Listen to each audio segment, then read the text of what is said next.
Gálatas capítulo 2, vamos ler, versículo de número 15 e o versículo de número 16. Vamos fazer a leitura nessa noite desse texto, desses versículos. Se você não tem Bíblia, acompanha comigo aqui, amém? O telão, vamos ler juntos. Vai dizer assim a palavra do Senhor, Gálatas 2, 15, 16. Você e eu somos judeus, nascidos de nascimento e não pecadores. Como os judeus consideram os gentios. É o que Paulo está dizendo, você e eu somos judeus de nascimento e não pecadores. Como os judeus consideram os gentios. E no entanto sabemos que uma pessoa é declarada justa diante de Deus pela fé em Jesus Cristo e não pela obediência à lei. E cremos em Cristo Jesus para que fôssemos declarados justos pela fé em Cristo e não porque obedecemos à lei. Pois ninguém é declarado justo diante de Deus pela obediência à lei. Vamos orar? Soberano Deus, venha nos dar uma boa palavra, Senhor, nessa noite. Queremos aprender de Ti que é santo, do Teu Evangelho que é puro, que é genuíno, que é libertador, Senhor, não escravidão. Fala aos nossos corações. Nós queremos Te ouvir. Penetra no mais íntimo desse coração. E lá no fundo, Pai, desse coração, lá nessa mente, que o Senhor possa gravar, Senhor, cravar as Tuas palavras. Que nós possamos, ó Pai, no nosso coração ter a Sua lei, os Seus mandamentos. Na nossa mente, Senhor, os Seus estatutos. Nós Te glorificamos como igreja, como família de Deus. Amém. Amém. Pessoal, quantos estão aqui tendo uma compreensão da série que nós estamos? Quantos estão aqui? Poucas pessoas? Quantos estão entendendo aqui o que a gente tem falado desde o primeiro dia? É importante que você aprenda, que você grave, que você estude. Não acha também que você que está aqui pela primeira vez vai ficar perdido, não. Cada tema, cada capítulo nós temos tratado algo diferente. Trechos completos. Então você não vai perder nada. Não é que nem novela, né? Que você perdeu algumas melhores partes. Não. Todos os capítulos serão tratados com temas importantes. E o tema que Deus me deu para falar sobre o capítulo de número 2 é justificação somente pela fé. Justificados somente pela fé. E semana passada nós falamos sobre assuntos muito relevantes. Falamos sobre a autoridade do apóstolo Paulo e o seu evangelho. Falamos sobre a autenticidade, legitimidade do ofício dele. Falamos sobre o evangelho de Paulo, no versículo 3 e 4 do capítulo 1, onde ele vai falar que Cristo morreu pelos nossos pecados, Cristo morreu para nos libertar deste mundo, e Cristo morreu de acordo com a vontade de Deus. A gente falou também sobre a infidelidade dos Gálatas, aqueles que tinham recebido o evangelho puro e verdadeiro, mas pelas especulações, esses falsos mestres estavam se afastando do evangelho verdadeiro. A gente falou sobre a atividade dos falsos mestres, que eles têm as características principais como perturbar a igreja e também alterar ou distorcer o evangelho. Falamos sobre as reações que o apóstolo Paulo teve, né? Que ele ficou surpreso com aquilo que os falsos mestres falaram e que ele também ficou indignado, por isso ele escreve essa carta. E falamos também sobre a autenticidade do evangelho que ele escreve, que ele prega, das boas novas que ele tem pregado ele diz ser, e nós vimos isso, ser autênticos. E não é coincidência que essa é a carta predileta de um homem da Reforma do século XVI. E nós comemoramos esse ano a Reforma Protestante. Dia 31 de outubro de 1517, esse homem chamado Martinho Lutero, ele confronta o Papa, ele confronta ali Tetzel, que era o Papa daquela época, que tinha toda a autonomia que foi dada a ele por Leão X, o Papa Supremo, para vender indulgências.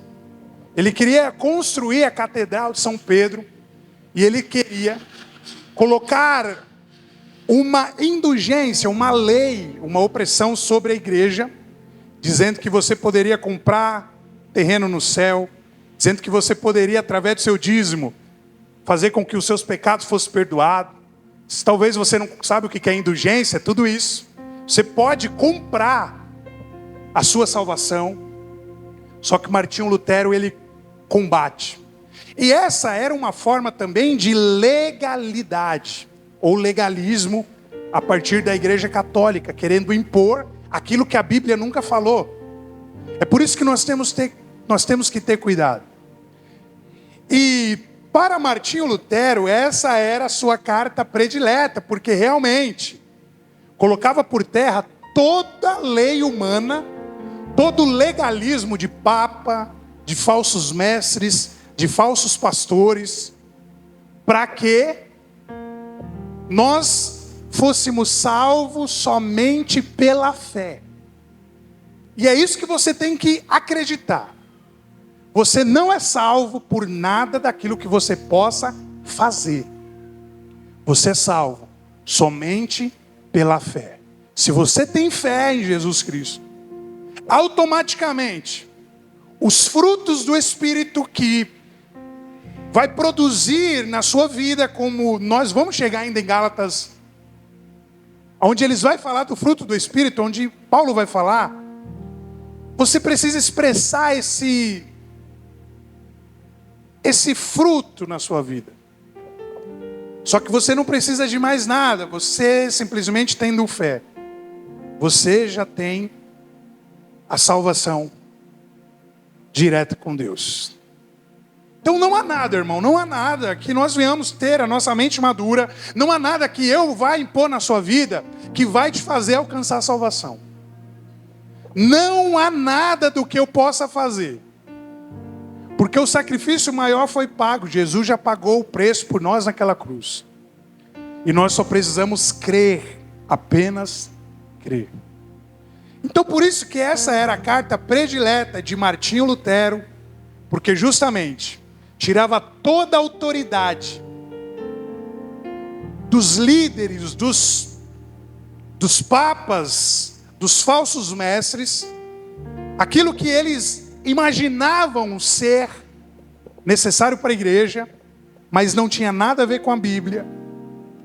Foi através dessa carta que Martinho Lutero, ele também entendeu que justificação é pela fé somente, e não pelas obras da lei, por aquilo que eu tenho que fazer. E a gente entrou aqui no capítulo de número 2, só que antes, a gente vai ver que o apóstolo Paulo, ele vai falar da origem do seu evangelho, aonde vem, ou aonde é estabelecido todo esse conjunto doutrinário que o apóstolo Paulo agora ele escreve.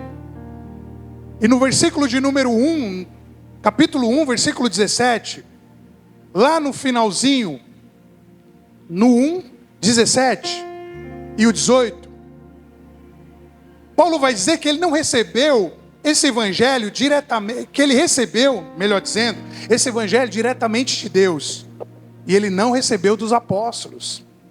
Paulo foi alguém que teve uma revelação especial, porque logo após a sua conversão, ele não teve encontro com os apóstolos. foi o próprio Deus, o próprio Jesus, que revelou tudo aquilo que seria as boas novas para o apóstolo Paulo. Então ele vai dizer que ele recebeu esse evangelho, e é isso que mais ou menos alguns historiadores vai dizer. Quando ele se converte, nesse mesmo trecho, no versículo 17, vai dizer do capítulo 1, na parte B do versículo 16, melhor dizendo, vai dizer assim: revelar o seu filho a mim, para que eu o anunciasse aos gentios.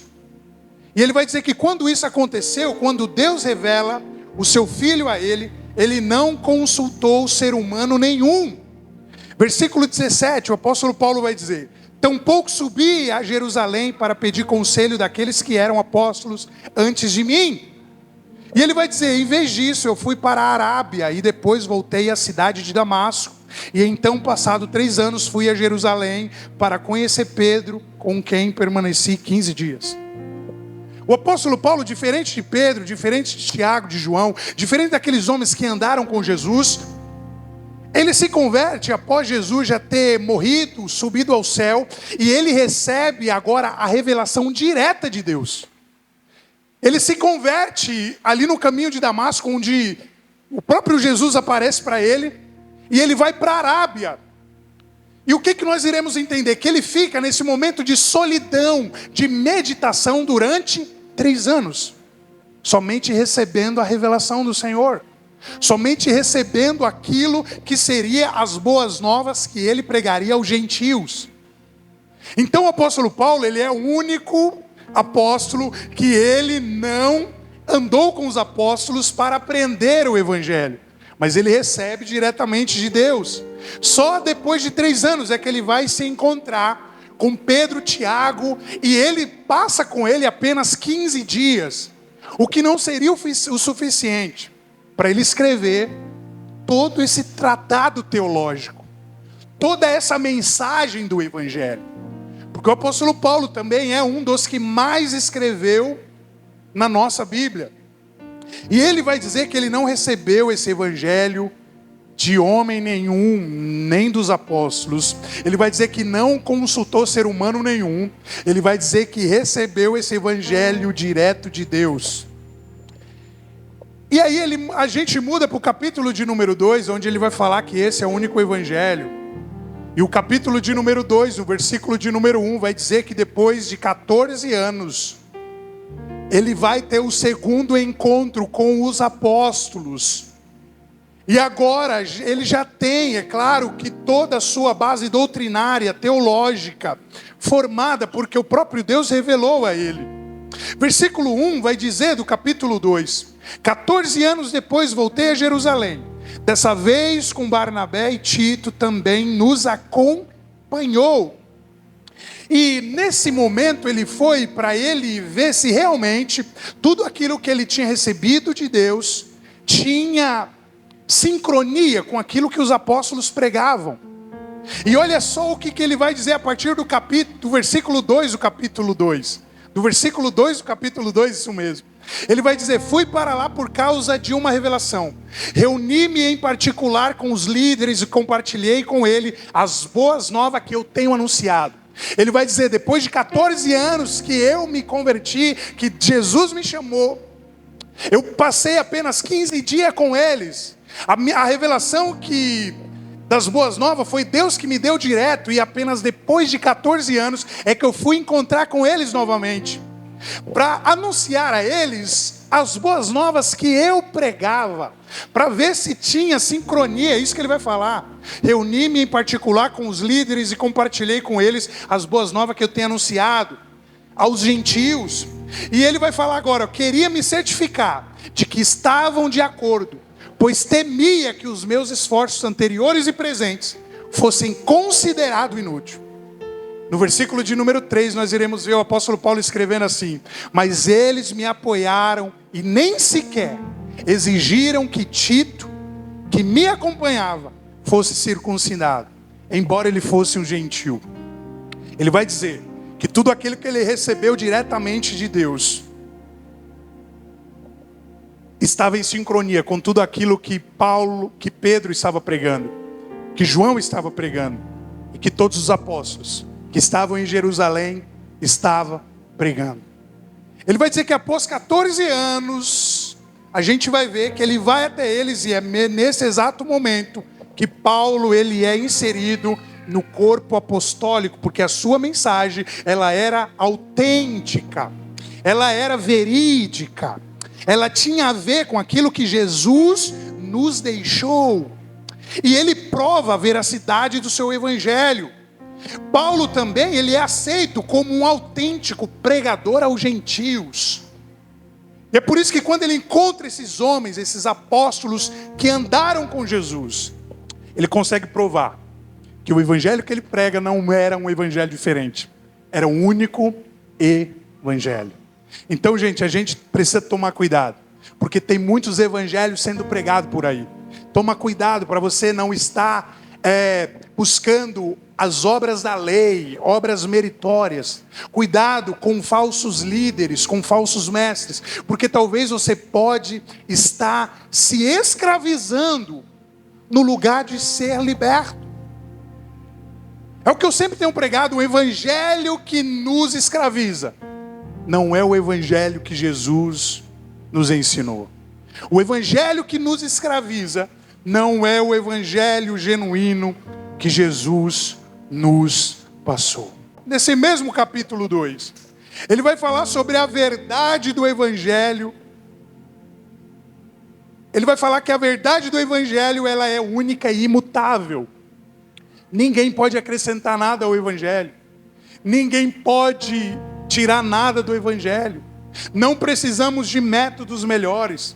Não precisamos de pastores melhores. Não precisamos de igrejas melhores. Nós precisamos de igrejas que pregam o evangelho verdadeiro. Nós precisamos de líderes segundo o coração de Deus, que seja fiel à palavra. Porque senão não faz sentido você estar aqui na igreja. Não faz sentido você participar da igreja, do corpo de Cristo. Você precisa estar próximo do evangelho verdadeiro. E é isso que nós temos feito aqui na Flow. O segundo ponto é que a verdade do evangelho deve ser mantida. Ninguém pode distorcer o evangelho, é isso que o apóstolo Paulo vai dizer. Ninguém pode tirar uma vírgula, ninguém pode tirar nada, ninguém pode alterar o sentido da palavra, da frase e do propósito do evangelho. É por isso que ele vai dizer que esse é o único evangelho. É por isso que ele vai buscar confirmação com os apóstolos, para entender que se o evangelho que ele pregava era um evangelho apostólico ou não. Mas tudo que eles fazem no versículo 3 vai dizer: mas eles me apoiaram em tudo.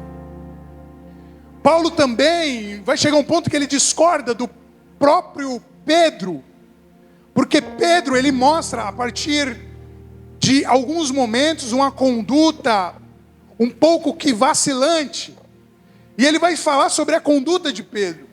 Ele vai falar sobre o que Pedro fez, e ele vai falar sobre o porquê Pedro fez. A gente sabe que Pedro ele tinha muita dificuldade em pregar aos gentios. É por isso que Pedro ele foi destinado a pregar as boas novas aos judeus, e o apóstolo Paulo foi destinado a pregar as boas novas aos gentios. Só que Pedro, em algum momento, e se você continuar lendo aí o capítulo 2, ele vai dizer que ele fala na face de Pedro: você não pode agir dessa forma. E é assim que nós devemos fazer. Nós não podemos mudar ou alterar nada que esse evangelho verdadeiro tem realizado por seu efeito. Nós não podemos mudar nenhum sentido do evangelho puro e verdadeiro. E é isso que o apóstolo Paulo, o apóstolo Pedro, ele fez em algum momento. Ele se afasta daqueles que não eram circuncidados. Ele se afasta daqueles que não eram ou que não praticavam a lei de Moisés. Só que Paulo diz, é isso que ele vai dizer no versículo que a passagem que nós lemos.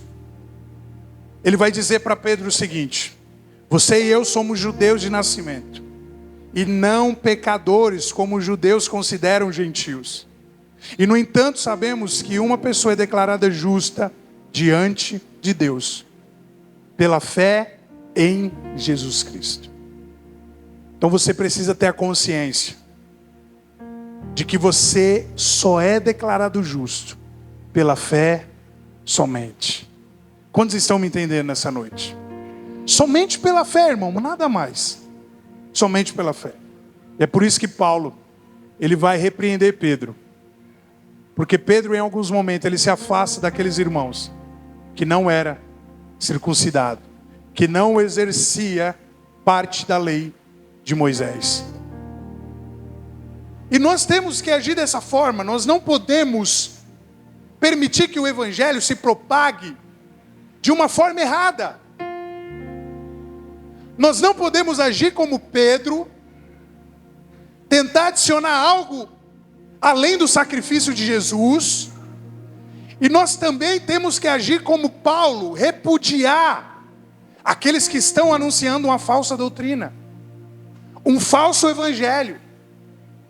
Aqueles que estão pegando passagens das Escrituras e distorcendo ou adaptando para si mesmo. Você não pode permitir isso. Nós temos que se opor a toda essa opinião errada, distorcida e equivocada. E essa foi a conduta de Paulo. Foi isso que ele fez. Foi por causa do sacrifício de Cristo que ele também o fez. E ele também vai falar sobre 2 pontos importantes quando ele contrasta com Pedro. Ele vai dizer que nós devemos andar corretamente de acordo com o evangelho, nada além disso. E ele vai dizer que nós devemos nos opor àqueles que negam o evangelho verdadeiro. Só que eu te pergunto uma coisa: como que você vai se opor àquele que nega o evangelho? Se você não lê a Bíblia, se você não conhece o evangelho, se você não tem devocional, se você não estuda a palavra de Deus. O povo sofre por causa de conhecimento. E o que tem de gente atrás de líderes, congregando em igrejas, onde a lei do homem opera, você não tem dúvida. Não tem nada de evangelho. É somente lei de homem, mandamentos de homem. E tem multidão seguindo. Multidão seguindo aquele que nunca foi pregador do evangelho. É tempo de nós tomarmos cuidado. É tempo de nós revermos as nossas situações, os nossos conceitos. O apóstolo Paulo, ele vai falar que devemos andar corretamente de acordo com o evangelho e que devemos nos opor àqueles que negam o evangelho. Então tudo que você está aprendendo aqui hoje foi uma frase que eu creio que você vai sair daqui. E se você entender somente essa frase, para mim já valeu a noite. Salvação ou justificação somente pela fé. Eu só sou salvo pela fé. E a justificação somente pela fé é um dos terceiros pontos que o apóstolo Paulo vai tratar no capítulo de número 2. E para você que não entende, a palavra justificado quer dizer, vamos dizer, a palavra mais importante de toda a Bíblia.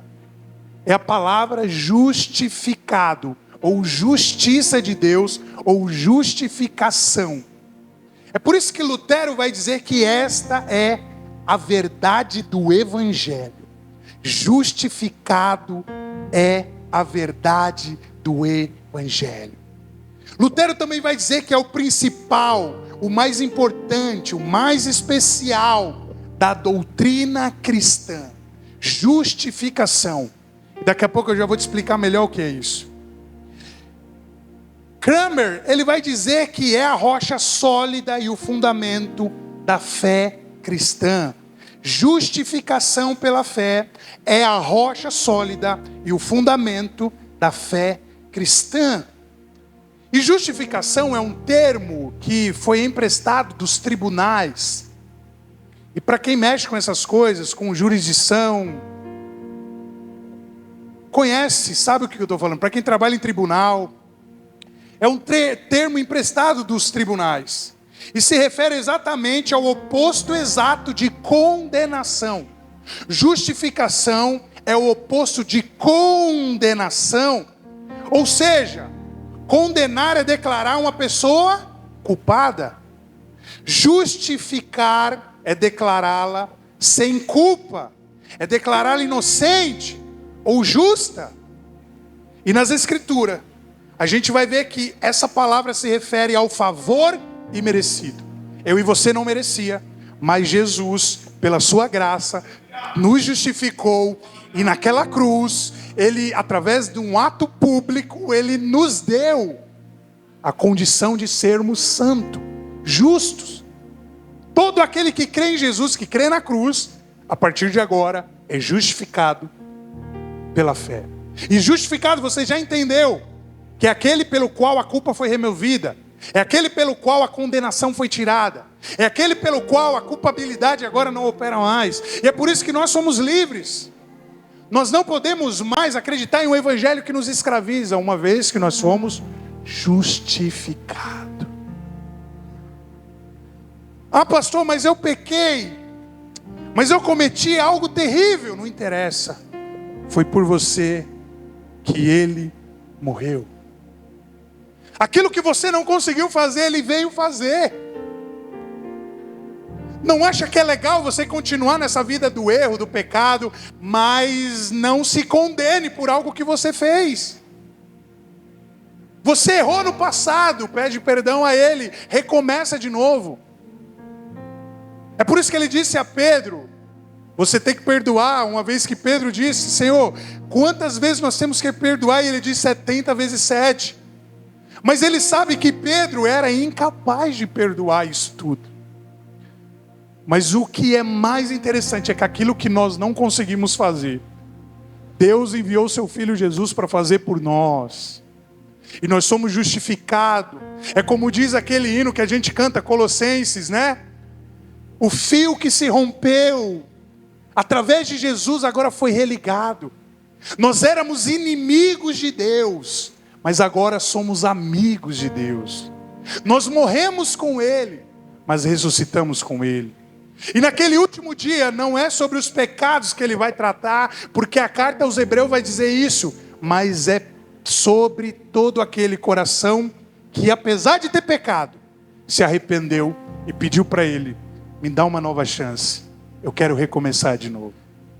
Ele disse para aquela mulher, para aquela prostituta, vai e não peques mais.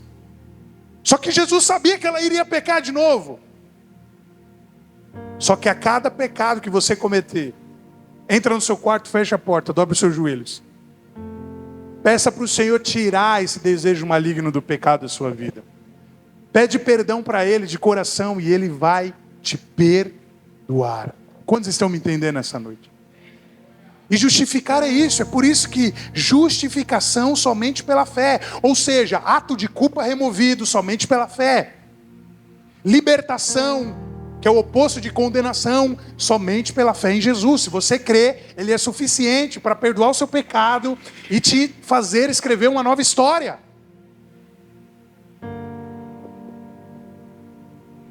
E a gente vai ver que o apóstolo Paulo, ele contrasta justiça versus iniquidade. Porque nós fomos separados de Deus através da iniquidade, mas somos religados com Deus através da justiça de Deus. Porque a lei nós não conseguimos cumprir. E é por isso que Paulo, ele combate ou rebate tanto esses falsos mestres.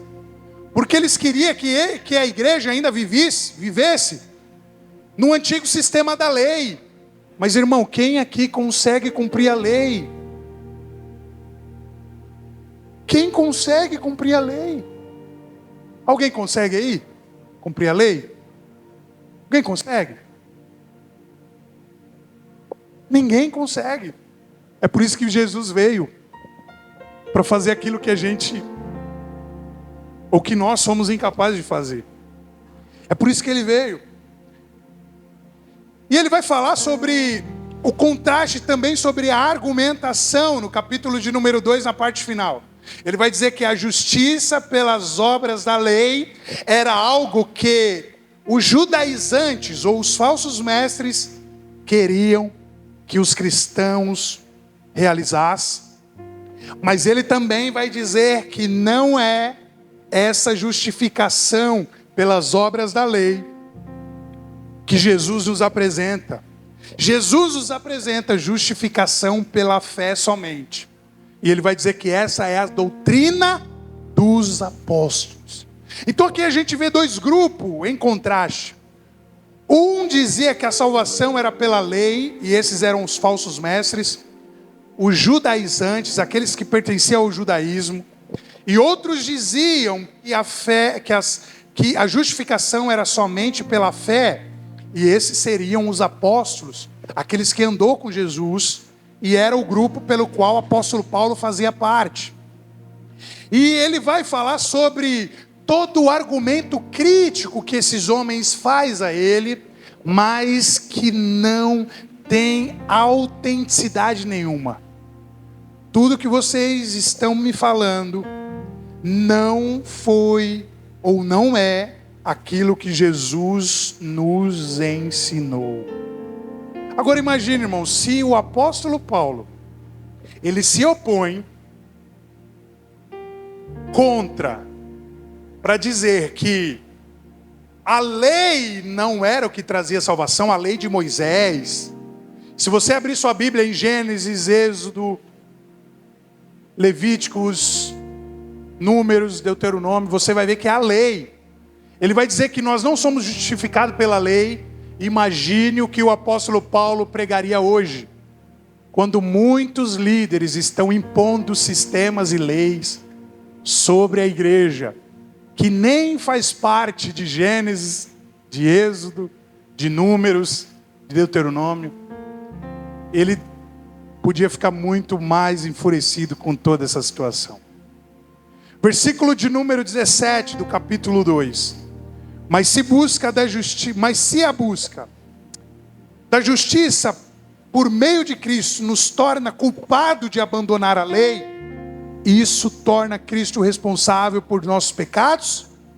De maneira nenhuma. Se, pois, reconstruo o antigo sistema da lei, que já destruí, ou seja, Cristo já cumpriu a lei, não precisamos mais cumprir a lei, então faço de mim mesmo transgressor da lei. Paulo aqui ele se opõe aos críticos, e ele vai fazer a sua última argumentação do capítulo de número 2, no seu versículo 21. Ele vai falar que ele não considera a graça de Deus algo sem sentido. E ele vai falar, pois se a obediência à lei nos tornasse justos diante de Deus, ou seja, nos tornasse sem culpa diante de Deus, ele vai dizer que não haveria necessidade alguma de Cristo morrer na cruz. Vocês entenderam? Se eu tiver possibilidade ou condições de fazer algo para que eu possa ser justificado ou ser salvo diante de Deus, a gente precisa anular tudo que Cristo fez. Não precisa mais do Novo Testamento. Arranca os 27 livros, pode tirar. Quando você acha que você é suficiente para alguma coisa, Jesus ele fica impossibilitado de fazer por você. É por isso que o Evangelho ele se trata de uma questão de renúncia. Enquanto o seu orgulho ele inflamar seu coração, eu só vou para a igreja quando eu ser perfeito, só vou entregar minha vida a Jesus quando eu estiver caminhando certinho, você nunca vai obter o favor de Jesus ou o favor de Deus. Mas quando você entender que você não é capaz, que você é um miserável, que você só erra, só peca. Se eu estou falando com você hoje, nessa noite, você só tem fracassado, você só tem feito, desculpa a expressão, merda. Você só tem feito coisa terrível. É você exatamente que Jesus ele tem prazer em se aproximar. Porque ele já morreu por você naquela cruz. Ele entregou a vida por você. Você que se acha um miserável. O próprio apóstolo Paulo ele vai dizer: miserável homem que sou, quem me livrará do corpo dessa morte? Só que aí quando ele se desespera nesse argumento, Jesus vem clarear sua mente. E ele retoma o fôlego e ele fala: Jesus Cristo, Ele me livrou do corpo dessa morte. A gente vai ver uma cena, e eu já estou finalizando, em que Pedro ele se acha suficiente. E qual foi essa? Aquela cena que Pedro diz para Jesus: eu não vou te abandonar, porque Jesus estava falando que o pastor ia ser ferido e as ovelhas iam ser dispersas, mas Pedro falou que não iria desapegar de Jesus, que não iria se apartar de Jesus, que se possível, olha só o orgulho de Pedro, eu vou até morrer por ti, Jesus. Jesus olha para Pedro e fala assim: Pedro, antes que o galo cante 3 vezes, você vai me negar. Só para quebrar a cara de Pedro. E qual foi a reação de Pedro depois que o galo canta 3 vezes? Ele lembra: eu sou insuficiente. E aí é uma outra história. Pedro volta a pescar, triste, arrasado, não queria mais saber de nada. Mas Jesus vai de encontro com Pedro.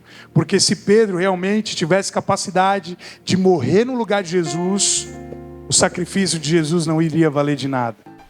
Você acabou de assistir um vídeo e eu já quero que você compartilhe esse vídeo, deixe o seu like, ative as notificações para quando nós postarmos novos vídeos aqui no nosso canal, o YouTube ele possa te notificar.